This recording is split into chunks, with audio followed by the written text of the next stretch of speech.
Hello everyone, Ramiki here, and welcome back to part 2 of Red Sonia.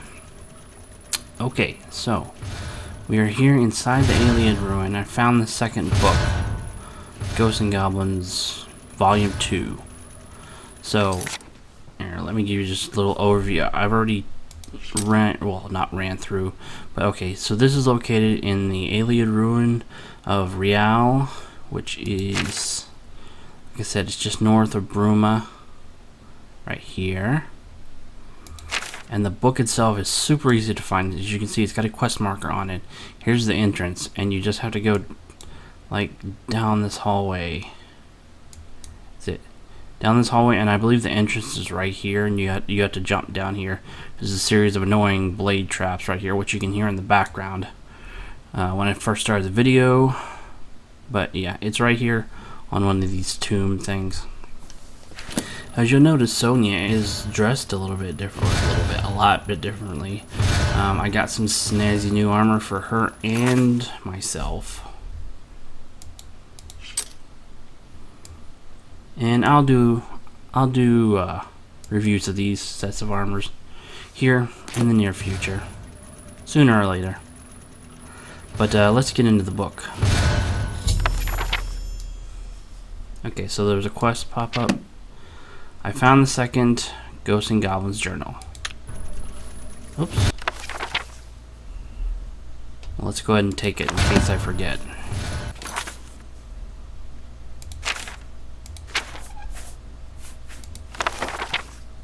Alright.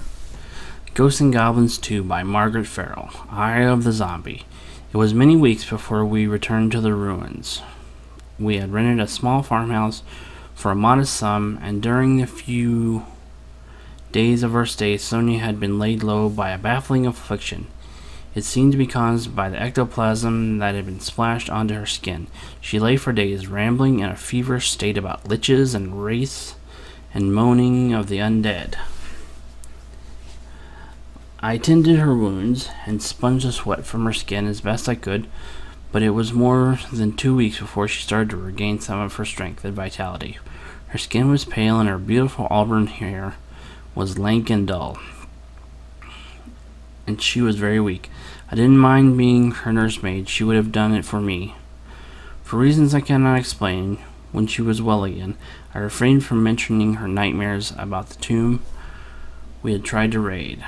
We hadn't talked about going back for nearly a month, and I didn't want to broach the subject until Sonia had recovered. But I needed to go back. Like hooks in my skin, something was drawing me, and I had resisted it only by sheer strength of will. And I suspected that Sonia's fevered dreams were something similar. But even though we were friends who would fight and die for each other, in this I wasn't sure Sonia would have done the same. Now the decision was made. We were going back. We might both lose our lives in this endeavor.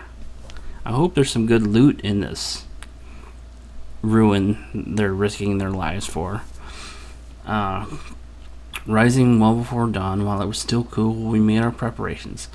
Later, when the sun was high, the relentless heat would draw the energy from our bodies like the juice being sucked from an orange, and we needed to make an early start.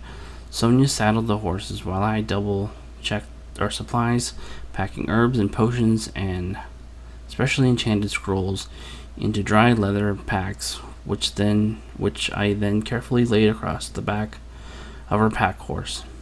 I left some coins on a barrel by the front door of the farmhouse for the landlord. It was time to go. The horses were unsettled. As we led them through the stable gate and mounted up, they seemed to take on our mood.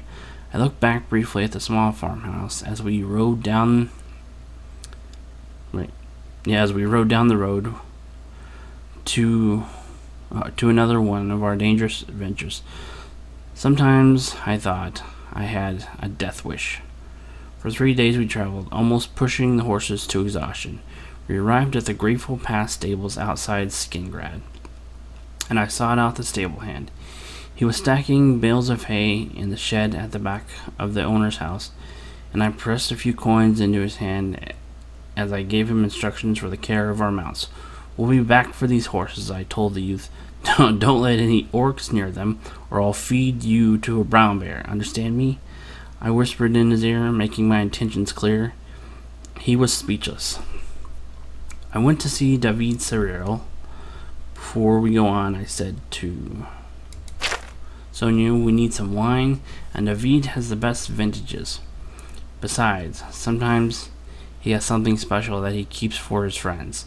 The winery was just up the road, and as we walked among the grapevines, I spotted David coming towards us. He invited us to his house, and from his cellar we chose 4 bottles of good blood red vintage. And as I offered him a gold coin to pay for it, he refused to take it. It's been a long time, Rose, he said. It's good to see you. He glanced toward Sonia, and I introduced them, hoping they would become friends as I was with both of them. We drank good wine and sampled vintage cheese, and soon the subject of our trip arose. When I spoke of the ancient ruins to the north, David went still. But then he spoke in a low voice. You should stay away from there, he said. Over the last few months, at least 3 groups of hunters have disappeared in the area. Only 1 man has returned, and he was raving about the undead and other frightening things. David opened a cupboard next to him, took out a small black bottle, and handed it to me.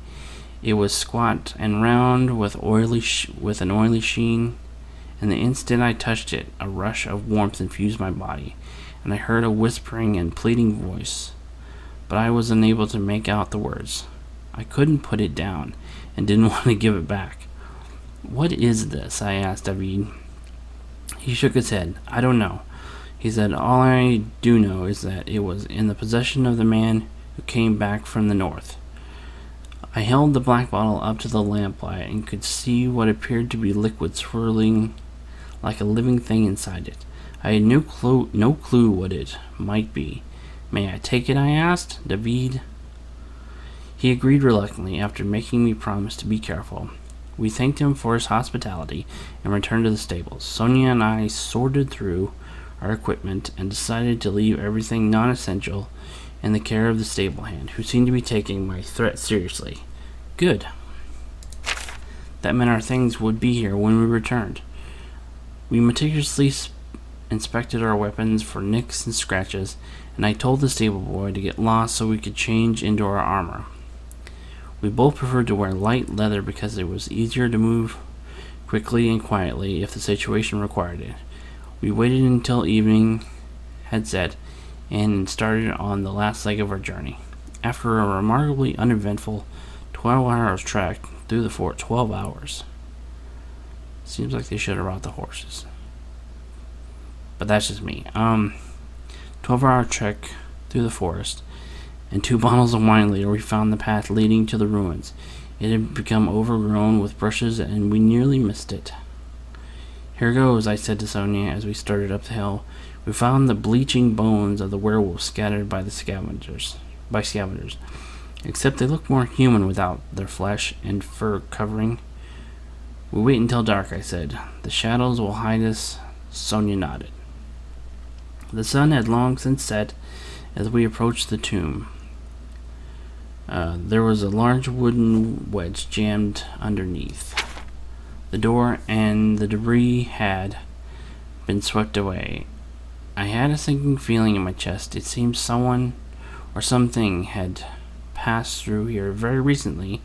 We were able to raise the door without much effort, and as we stepped inside, the air grew chill and carried the scent of death. Faint sounds echoed from the vastness of the first chamber down the familiar stairs. I put a finger to my lips and signaled to Sonia to go forward down the stairs while I waited by the doorway. She nodded and crouched as she drew her crab.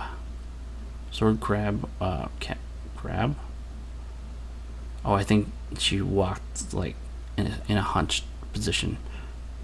Crab walked down. Okay. Drew her sword, crab walked down the stairs to the intersection, at the end where there was a balcony with gaps that she could see through. She looked back and pointed downwards, shaking her head. Suddenly, the stairway was shrouded in darkness. The door behind us slammed shut. I could hear moaning and shuffling sounds coming from Sonia's direction, and I looked on in horror as a giant dread zombie grabbed Sonia by the hair and swung her around to face it. I could see, even in the dimness, noxious fluids oozing from the empty body cavity, and maggots squirming in the ruins of its face. Its mouth moved as if it was going to speak, and then the floor opened up beneath me. Wow, exciting. Alright. So, is there a quest marker? Well, yeah, there's a quest marker to the next one. I'm going to stop the video here, and when I exit the ruins, we'll see where the next quest marker leads us. Alright, so it looks like the second, the third book is, I imagine this is Alien Ruin again, just south of Lord Rumpet's estate, over north of Shadenhall. And that's it for part 2, and we'll start up part 3 at the next book. Or if anything eventful happens in the meantime, I'll record that. But that's all for now, folks. Thanks for watching, and I'll see you guys later.